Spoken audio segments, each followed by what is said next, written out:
The Carpathian mountain range spans 209,000 square kilometres in a great arc across Central and Eastern Europe. Cradled beneath its jagged peaks and hidden among trackless miles of forest is perhaps the world's only surviving medieval landscape. Formed at the same time as the Alps, much of this great range straddles the area of modern-day Romania known as Transylvania. It's a place of myth and legend, a land where the distant howl of the wolf still chills the night air, where bears sharpen their claws on towering pines and lynx prowl ghost-like among the sullen crags. Carpathia is truly vast. Almost the same size as Britain, it constitutes the largest tract of unfragmented forest left in Central Europe, and is home to the world's greatest concentration of brown bears and 45% of Europe's big carnivores. Their presence helps to preserve one of our most abundant ecosystems. I'll be travelling to the very heart of this breathtaking region in an attempt to uncover the history, the culture and the wildlife of what is Europe's last untamed wilderness. My journey will take me through the foothills, where ancient villages survive practically unchanged, despite Romania's stampede towards modernisation. I'll be exploring the forests and mountains beyond, as we go in search of the European brown bear, and find out why this elusive species is so vital to the survival of the environment. On my way, I'll be meeting a dedicated group of individuals, whose passion for this area is helping to redefine its importance as one of the great surviving wonders of the natural world.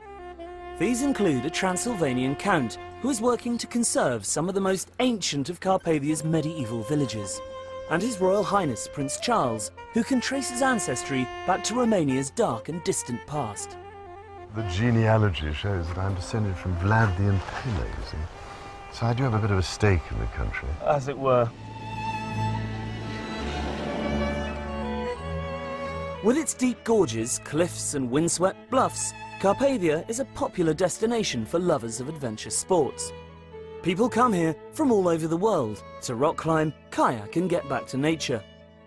But for many Romanians whose parents were herded into cities by the communist regime, the mountains offer something far deeper, a chance to reconnect with their rural heritage.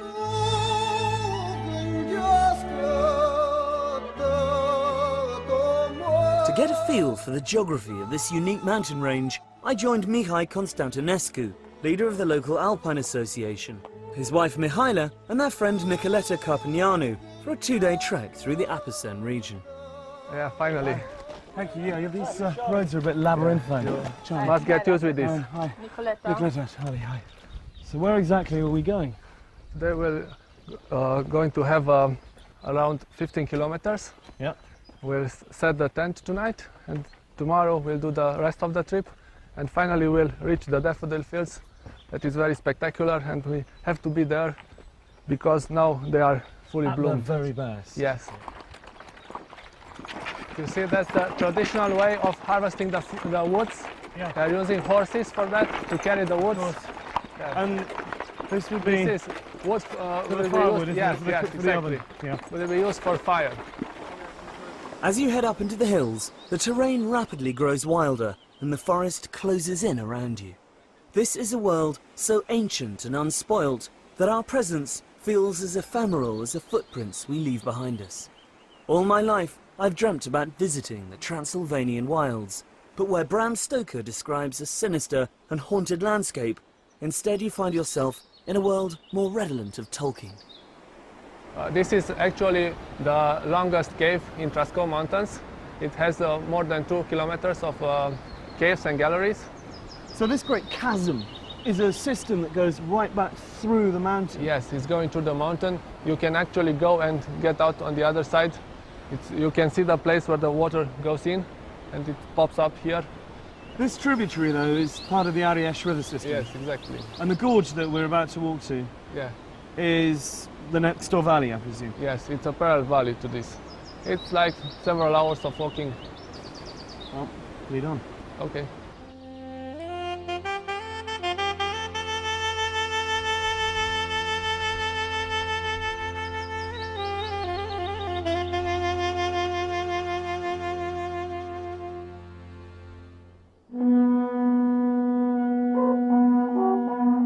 approached our campsite as dusk was fading to black. A fire was already lit and a local troupe of travelling minstrels were practising for next week's big daffodil festival at nearby Nigrileasa. This is a traditional pursuit for Romanians at weekends in this area. They come camping. It's one of the big things you do here. That's right. I think we're very lucky. We got such beautiful countryside here, and most people appreciate that. So they come here weekends, also summer holidays. They usually get a tent and their backpacks, and they go in the middle of the mountain. So you have to carry everything with you, including your musical instruments.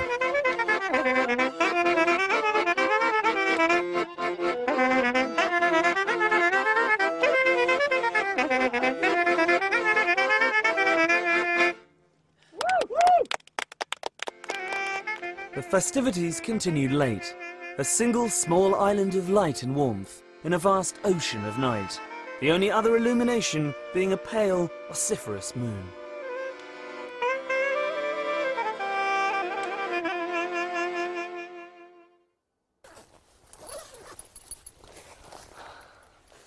Check the coast is clear for bears. Oh. Morning in the mountains. I haven't seen it yet. This is my first view of it properly because we arrived in the middle of the night. It's paradise. These high alpine meadows, the smell of the juniper bushes, the light. Just can't beat it.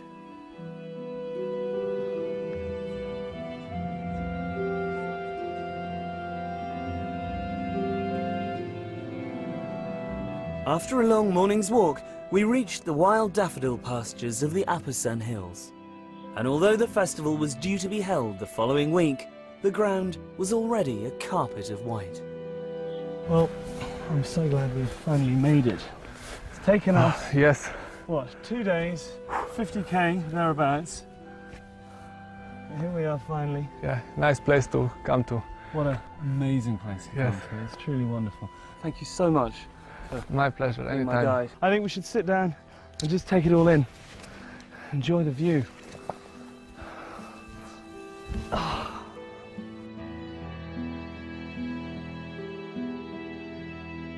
These stunning meadows of daffodils are just one of Carpathia's many floral spectacles, as I discovered when I caught up with head of World Wildlife Romania, Erica Stanciu, at a local food and crafts festival in Năcșoara.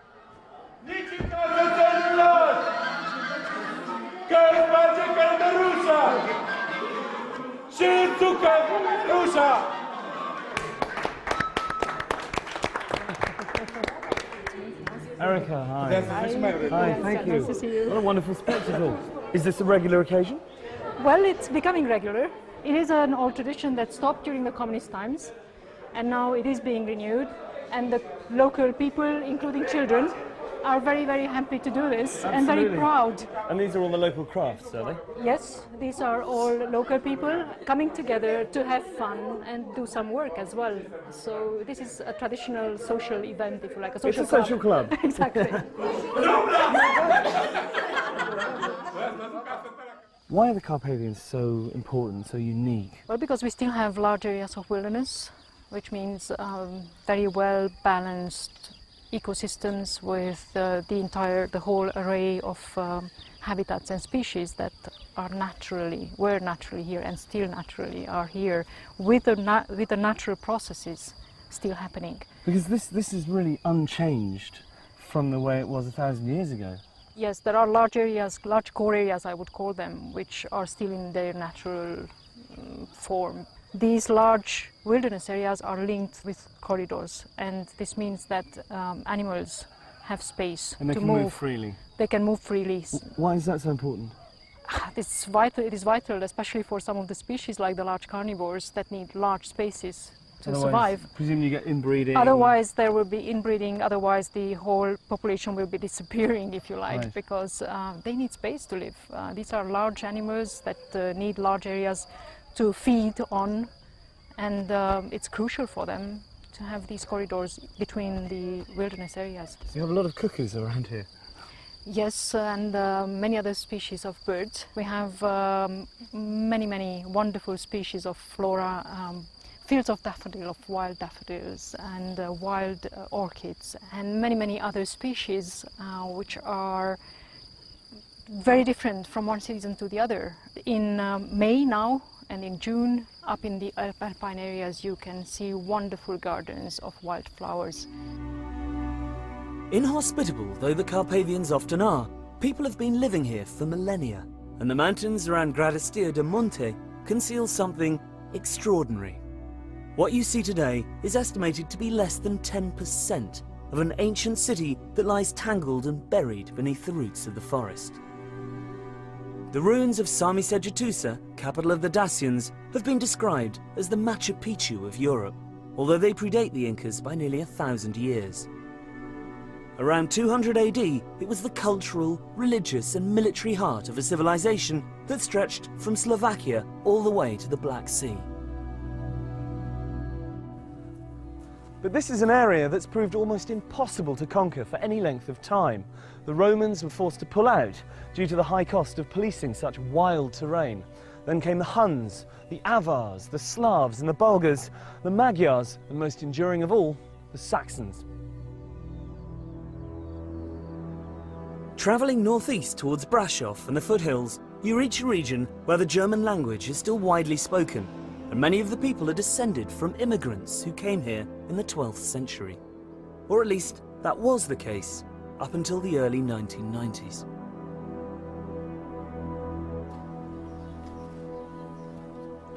This is an all too common sight these days. Empty houses, derelict village halls, crumbling churches. And while the younger generations spurn the peasant lifestyle for the draw of the big city, a far larger problem faces areas like this one.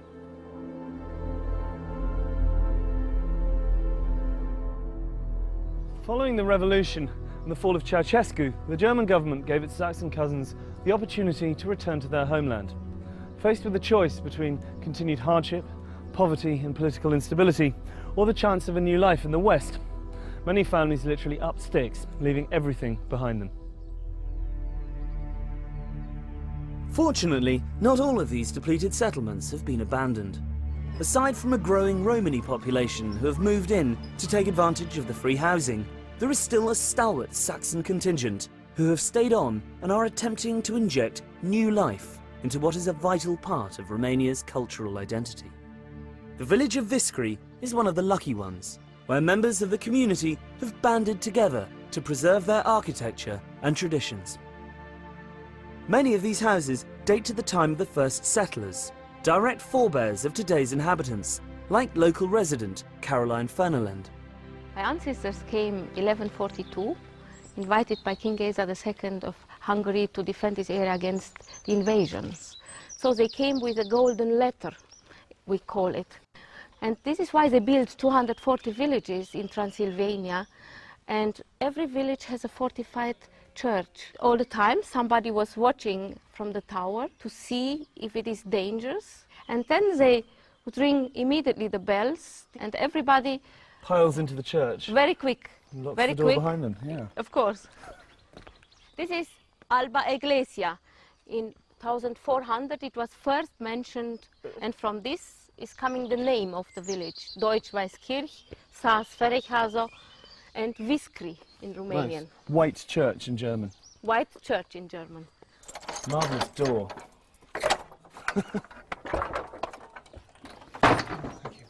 It is a very simple church, and our daughter, she finds some rules from 1640, how the community was organized and what they have been allowed to do and what not. For example, if somebody during the service was snoring and your second neighbor would hear you, you have to pay a fine. So it's okay if you fall asleep, but you must do so very quietly. Very quietly, yes. And presumably there was a pecking order in terms of where people sat in the church. Yes, this we are respecting also today, even if we are 8, 9 people. For example, the young ladies, they sit in the back, and when you get older, you move more in the front. After 80-year-old, you have to sit here close to the angel of death. This is the last station alive. It is preparing you For the afterlife. for the afterlife. How extraordinary. That shows a very healthy business-like attitude to mortality, really. Look at this. It is unbelievable. It's just so big, you can see it. I mean, all the tiles, all the beams, all the way up the structure inside the tower. I mean, I felt like I was gazing down Noah's Ark, you know, as you saw the roof of the church. The amount of work that must be required to maintain a building like this. Community has done this when it was needed. This is why they have not built something new here. They only maintained the church and the towers how they have been always. Ceausescu, in '88, he proposed that 8,000 villages like this to be destroyed in Romania, to destroy our identity. This was his goal. And now, Viscri and other villages are listed, recognized by World Heritage, UNESCO. It's so lucky he was deposed in the nick of time, I think. When I'm here, I feel that I'm the richest person from this world. And if you are here in the evenings and hear these birds and insects singing, I really think it is wonderful, and all stress from the day is gone. Disappears.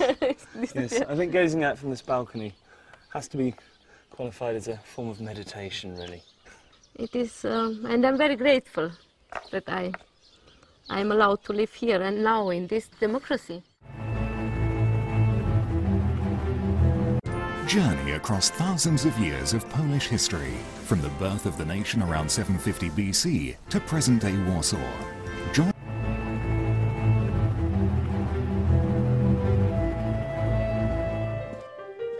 While the 21st century is starting to make its presence felt here, for the Saxon contingent, daily life is still remarkably unchanged. With the influx of tourism and the opening of several guest houses embracing both the traditional and the more modern, greater effort is being made to preserve the old ways. Everyone in the community has their role, whether it's the daily grind of making flour and baking bread for the village in stone ovens, or looking after the livestock. When you live this close to the Carpathians, one of the more full-time jobs is tending the sheep. Accompanied by their packs of ferocious Heinz 57 guard dogs, these shepherds have to spend nights sleeping out on the hills to protect their flocks from the constant threat of large carnivores.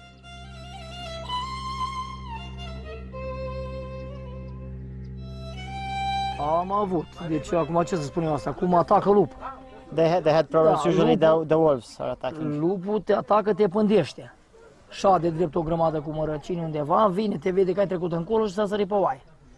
Does he ever get scared? Because presumably if he catches a wolf attacking a sheep, he's got to go out there and try and bash it over the head with his shepherd's crook. Nu mi-e teamă, dar el e fioros. În momentul când în momentul dacă l-a pus de-l vezi tu înainte și nu te vede el, e bine. Dacă te vede el și l-ai văzut tu, răgușești. Nu mai poți răi, gata. Would he rather there were no wolves, or is 1 or 2 sheep a year an acceptable loss to have large carnivores living in Romania? Deci să nu ai pierdere, pagubă. Dar să fie urși lupi. Poți să fie urși lupi, dar să nu ai pagubă. Every day, Stelika and his colleagues drive their flock for miles across the open pasture. And most exhausting of all, as I found out, they also need to milk each sheep by hand, twice.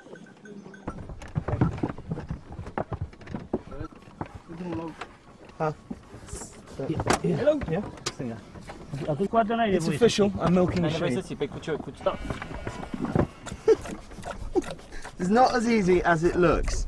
That one's empty, though. We're done. Let's try this. Very nice, sweet. Alas, this way of doing things could soon be outlawed, as dairies and local cheesemakers are shut down because they can't afford to comply with the bewildering battalion of EU health regulations.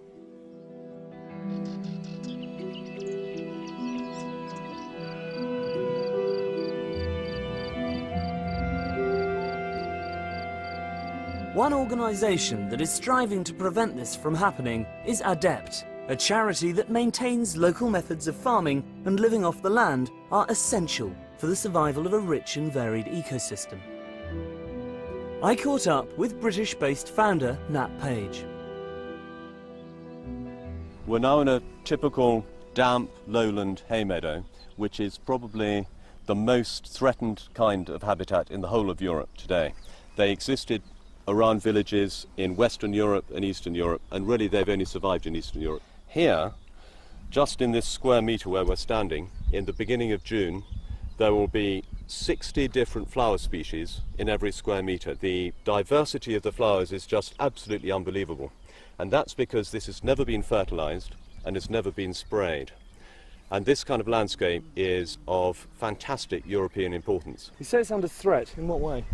There are two reasons. One is the need for farmers to make money. So unless they can get value for the goods they produce under these conditions, they'll be forced to intensify. And the other is abandonment, that if this land is left uncultivated, it will degenerate into a low-value scrub, which doesn't have nearly the diversity. And we're not talking just about flowers here. There are between 100 and 200 species of butterfly that have survived because of the lack of spray. And so we're trying to protect the biodiversity. The biodiversity depends on the people and the management by the people, so we're also trying to protect these small-scale farming communities. But the other most important long-term way of promoting survival is helping them get a proper price for the goods they produce, bringing innovative marketing means to support traditional production methods. In many ways it seems that these smallhold farmers are custodians of the landscape because their continued survival ensures the survival of this ecosystem. Yes, let's hope we can keep as much of it as we can. Who knows, in 10 years' time, this will not be the same. Well, it will be here in 10 years' time if everyone comes to look at it and experience it and enjoy it. Yes, look at it, enjoy it, and support the local economic system. And the system will continue. Perhaps the best way to explore these gently undulating fringes of Carpathia is by mountain bike. A set of trails has been built through the surrounding woods and hills, linking Viscri to its neighbouring villages, and whilst there's nothing too challenging, it's a great way to see the countryside.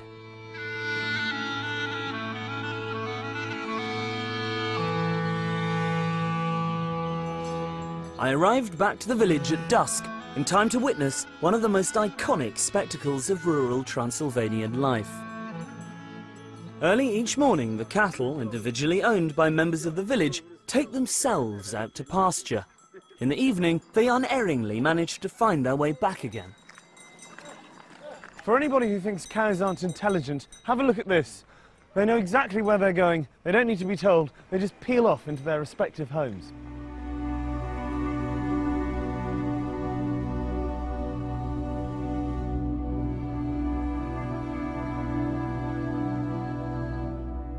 As Romania's economy is developing, the environment faces ever greater danger.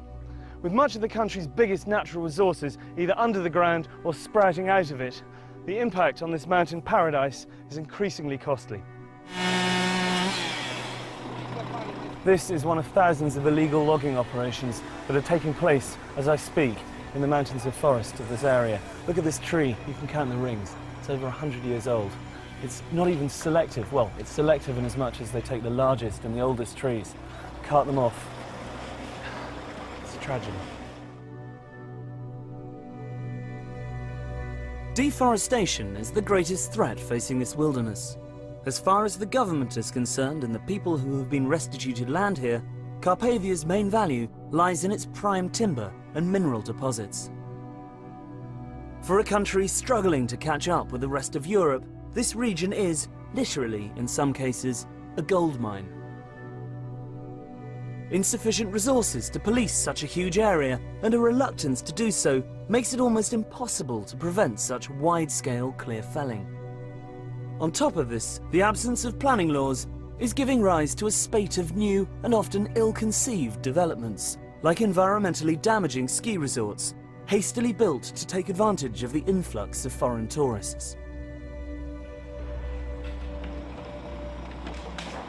If operations like this one are allowed to continue due to greed and corruption and the demands of the Western world, then the forests of Carpathia will probably disappear within the next 10 years. But with Romania still such a poor country, it's hard to argue that they shouldn't be allowed to exploit their natural resources to improve quality of life. I've come to the frontier of the forest near Zarand with friend and environmental activist Radu Mott to visit one of the last people whose existence remains untouched by the wheels of progress. What a glorious place to live, but how isolated. We're here to meet a woman called Varvara, who's been living on top of this mountain all her life. Her husband died 24 years ago. She's got no running water, she's got no electricity, and no one around her for miles. It's a tough life. It's a tough life indeed. Bună ziua! Bună ziua! Ce mai faceți? Ia, treaba și cu greu. La Charlie, mulți ani, la mulți ani. How does she survive up here? She has some cows, but nobody will buy the milk anymore. So she gets no income, No income whatsoever. You have problems with wolves here as well, obviously. Da, frică, nu, ce să The faci? wolves killed a dog last autumn. The wild boars is destroying the crops. And she's got no one else to protect her if they come, you know. Just the dogs. They don't look very fierce, I have to be honest. So she purely subsists off the vegetables she grows and from the milk and the livestock. Exactly. And water, what does she do for water? I can't see any springs around here. De unde vă aduceți apa? De tot din pădure de jos. There's a spring down in the forest. How does she get it up here? Am mai dus cu vadra, dar nu mai pot, numai cu sticlele duc. She's carrying plastic bottles full of water because she cannot carry the buckets anymore. Well, there are 2 buckets there. Why don't we go and fill them up for her? Cu astea cărați apa. Da. Vă ajutăm noi să le... Ok, let's do it. Dacă vrea. Okay, back in a minute. I'm not surprised she's scared of coming down to get water in the woods when she's had a dog being killed outside her very door, you know. The wolves attacking one of her dogs while she was probably in the house. I'm sure she's afraid, but Romania, it's known for this tradition of coexistence between people and large carnivores. And this is a particularly important section of the Carpathians. This corridor connects a separate population of brown bears in Carpathian Mountains in central Carpathian with the main population from southern Carpathians. Large carnivores can exist in Europe without acceptance of local people. There is motorway planning to be built further south that will completely block. Well, they're not going to be able to get across, so... Exactly, without effective mitigation solution. It cuts that migratory route straight in half. Exactly, it will be a total barrier for wildlife. Well, here's the spring. I see what she means. It's a long way to come, isn't it? Yes, it is. Especially if you need a glass of water in the middle of the night and you hear the howling of the wolves outside.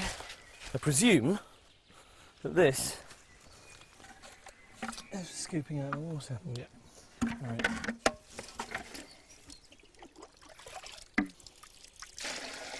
Can't believe she has to do this every day, and she doesn't even use these buckets. These little bottles don't last very long, so it must be constant coming back and forth. Exactly, but it's the only way for her to get water.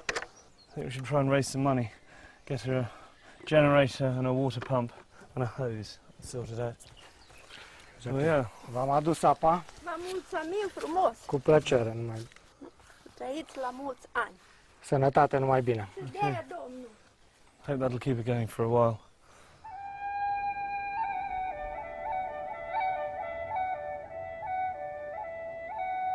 It is remarkable that so much of Romania's natural forest survived communism, a fact that can be partly ascribed to what has ironically become a right-wing pursuit: hunting. One reason the Carpathians are still home to big predators is because Ceausescu forbade hunting by ordinary citizens, according the European brown bear total protection in order to have exclusive access to trophies in the late 1970s.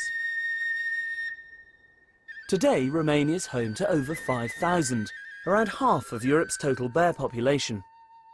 One man working tirelessly to ensure their survival is naturalist Christoph Promberger. I joined him on one of his regular trips to monitor bear numbers in the forests north of Brasov.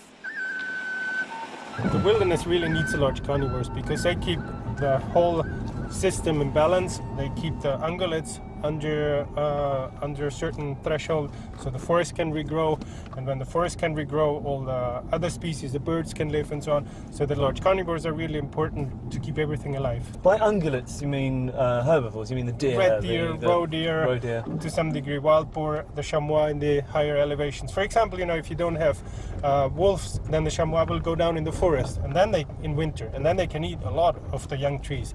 But if the wolves are there, the chamois, they stay high up, and then they don't damage the forest. They protect the trees, they protect the forest from being overgrazed. Exactly. The wolves and the bears and the lynx, they're on top of the food chain, so they control everything which is under them. When they control the ungulates, like the deer controls something below them, and so on. The whole chain keeps going. But if the wolves and the bears and the lynx are gone, then everything gets out of balance. I can't believe how many lorries there are. This is such a common sight on these sort of roads. You just see one every 2 or 3 minutes, it seems to me. It's terrible, yes. I mean, they're taking so much more out than they should, or that they could take out. It's absolutely not sustainable. Why is it so important to preserve these forests? I mean, Romania is a poor country, and wood is one of its greatest resources. Well, that's true. We don't need the wilderness, but we don't need St. Paul's Cathedral, we don't need football, we don't need any of these things, but still we want to have them. And we are just one out of hundreds and thousands and millions of species, and they all have the same right to exist, and they need this wilderness. So we cannot just come and say we destroy it all. That's just, we can't do that.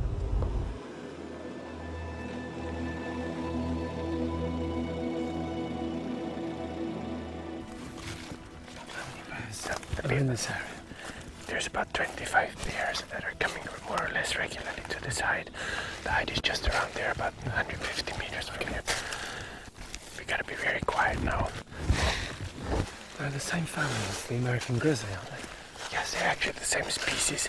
They're just a different subspecies. Okay. Yeah. We might look out, there might be already tracks. Yeah, that you find tracks on the ground. They don't really attack people very often. No, don't worry, don't worry. No, I don't. I'm with you, I protect you.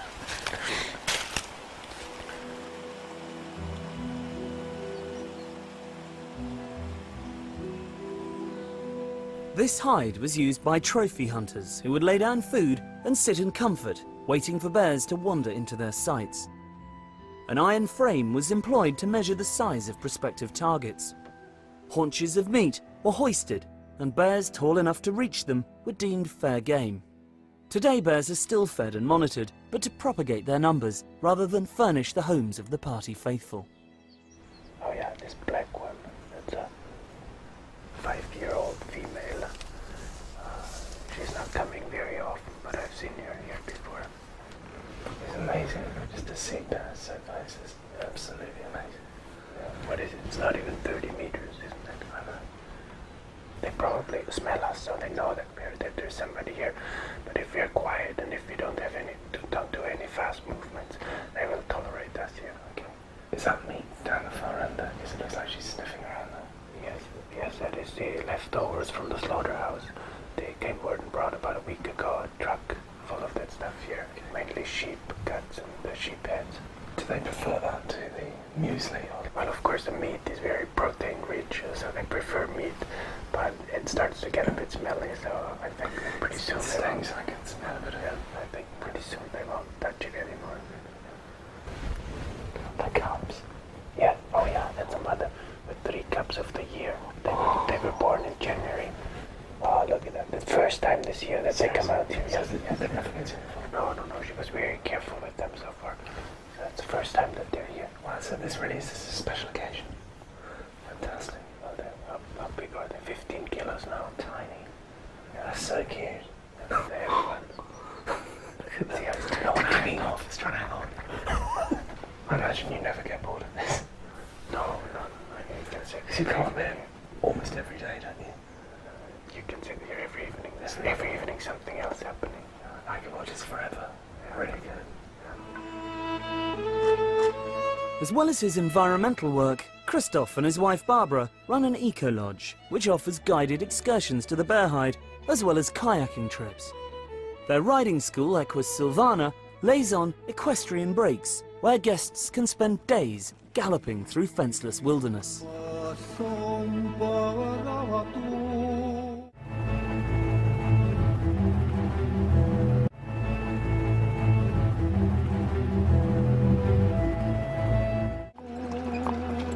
Miklișoara, in the Hungarian-speaking area of Carpathia, is a small village near Baraolt.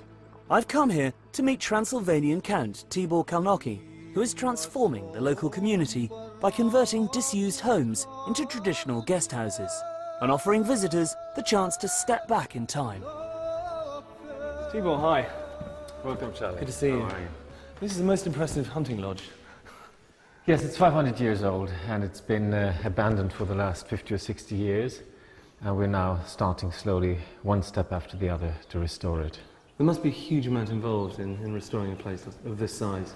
Yes, first a lot of research to see how it has been before, and then the techniques, the old techniques, have to be used. So it's quite a big job. So you're doing everything in the traditional way? By hand. By hand. How many buildings have you got in the village?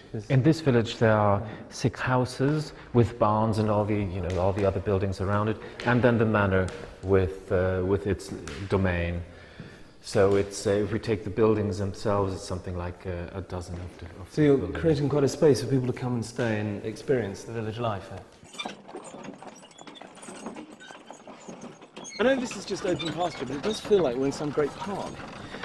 Yes, these wonderful trees, which are hundreds of years old, have been giving shade to the cattle, and that's why they're here. They're here, and they're mostly oak, it seems to me. Mostly oak, and some of them are over 500 years old. Tell me the history of your village. I mean, your family have been associated with this area for nearly 1,000 years, haven't they? Well, the village itself is the oldest of the whole region, of the Sekla land, as we call our region, which is populated by the Seklas. And it's going to have its 800th anniversary this year. The family is slightly younger. They came only 40 years later, so it's something like 760 years now. A relative newcomer. Yes, absolutely. And you were living in exile for quite some time during Ceausescu's reign. Yes. You then got the go-ahead to come back. Exactly. How So was that? I was raised mainly in France because my grandfather had already to leave just before the Second World War, actually, as an anti-fascist. Poor man, he was anti-fascist and anti-communist and was born in 1900, so he had a difficult life. He was ahead of his time. Yes. I came back in the 90s and started to sue the state for illegal expropriation, and I won some of the cases, but we don't have enough land to make a living from. So we decided to live from tourism, because it's the ideal way also to support the villagers themselves. For example, in our guest houses we employ more people than we have beds, and we're very popular within the village, because the way we employ people allows them to keep their farms. If they would go to the city, they would have to give up their farms and their way of living. Exactly. So this is just the right way for them to earn an extra living, but to keep their own lifestyle. And not compromise that. Exactly. Do you think that this wonderful way of life, do you think it's doomed? Is it inevitable that it will die out? I hope not. You know, I've seen in America and already in England also reenactments of, in open-air museums. People get dressed and then they reenact ways of life they think it might have been 100 years earlier. Well, here this is not necessary yet, because it's still happening. But it is so important to keep it going, because once we lose it, it'll be lost. Gone forever. Gone forever. The next morning, Tibor and I took a trip to the even more remote village of Zalampatag, where he's been working closely with His Royal Highness the Prince of Wales to restore several properties as examples of how rural tourism can benefit local communities without impacting on the environment. One thing about Romania that I always find surprising is you drive down these roads in the middle of nowhere and you come to these little pockets of civilization. And then you have something like this. And you have something like this at the end of it. Have a look at the main house. We have 3 rooms here. It's been quite some painstaking work restoring all this furniture. And your carpenters did the veneers and did all of this? Yes, and the polishing and the upholstery and everything. And even these electrical fittings had to be restored. And the paintings? Paintings, most of the paintings have been hand-picked by HRH. I love this. This is a carpet, presumably. Yes, these are Turkish and Caucasian antique carpets. Once they are too old to be kept on the floor, we put them on the walls. Well, it lends a warmth to the room, absolutely, which I imagine you need in the middle of winter, because it gets quite cold here, doesn't it? Exactly, you got it right, yes. I've seen this colour on certain buildings in parts of Spain. Is this a traditional lime wash here? Yes, here it's called Transylvanian blue, and it's a characteristic here for serfs' houses, for stables, for houses that are not dwelling houses. So this is the old stable building, which we converted a bit to a more comfortable place. Yeah, just a bit. Well, it's a fabulous place to come and hide away. What's the inscription there? I got the Wales bit. Yes, it's a tradition to document the dates of building and renovation in houses in the main beams. So this one reads, this house has been renovated by Count Tibor Karnocki in 2009 for the Prince of Wales. It's so satisfying watching craftsmen at work. It's immaculate when they put the tiles in. Yes, I wonder how they get it right. It's not so obvious, actually. No, it is like doing a jigsaw puzzle, really, Yeah. I think. Tell me, Tibor, why did the Prince of Wales fall in love with this particular place? I mean, I can see it's very beautiful, but why here? I suppose it is because it's a place where the local population still lives in total harmony with the environment, with nature. And it is not complete and total wilderness like up in the mountains. It is actually handmade, but it is the perfect cohabitation of man with nature. It's easy to forget in such comfortable surroundings that the forest is still only a few feet away from the back door. A fact I was reminded of when I took a quick stroll in the adjacent hills.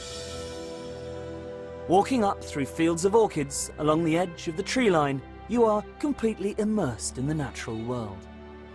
I never dreamt that I would actually see bears in the wild outside of Bearhide, but here was a sight I'd been hoping for all along. Proof that man has yet to ruin this pristine and innocent landscape. This is incredible. I can't believe my luck. Look. This is why the Carpathian forests, mountains and villages need to be preserved in all their untamed glory. Not just for the benefit of future generations, but to ensure the survival of Europe's most endangered carnivores.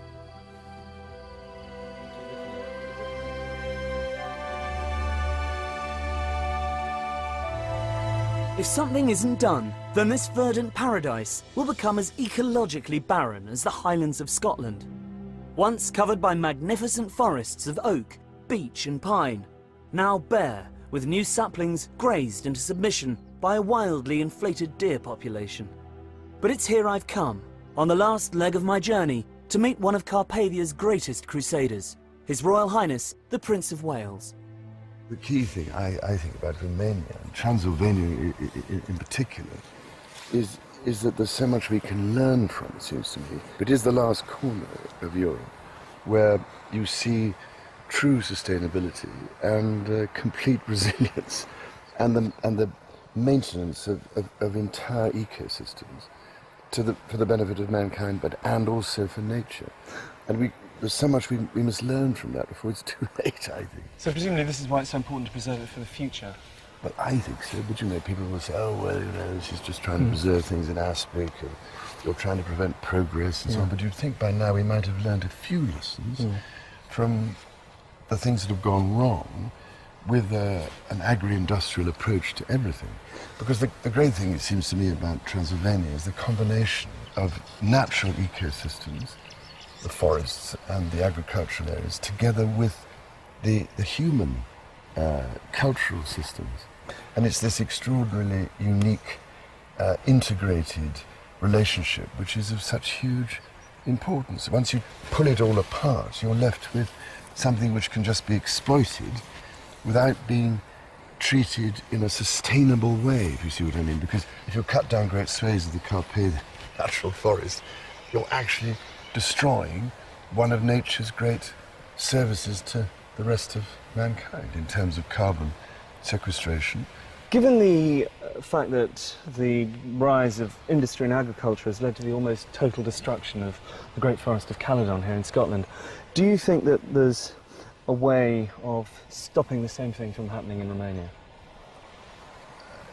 Well, we should be clever enough, wouldn't you think, by now, and wise enough to We'd hope. some possible lessons to be learned in avoiding that from happening. But otherwise, if we just go on the same way, you end up with destruction occurring, and then people later on are saying, hang on a minute, you've got to try and put this back. What is the point of running into the proverbial brick wall, this time of such a painful sort, that by the time we realize that we have to redesign our food systems and put nature back at the heart of the whole process in order to provide us with what we take for granted, how are we going to be able to put it back? Yeah. So I think Transylvania is an absolutely key issue that has to be addressed. What do you love the most about Romania? It's the timelessness of it, which is so remarkable. And almost out of some of those stories one used to read as a child, it's quite remarkable. People are yearning for that sense of belonging and identity and meaning. And we have to rediscover some of these aspects of the way we produce food and live with and maintain and give back to nature if we are to make sure this whole system continues. And that's why human cultural systems matter, because they're intimately linked to that aspect of nature. It's in us, but we've somehow denied it and thrown it away and said it doesn't matter, it doesn't exist, it's irrelevant. It isn't irrelevant. Nourishes the soul and the heart, absolutely. That's what Romania does for you.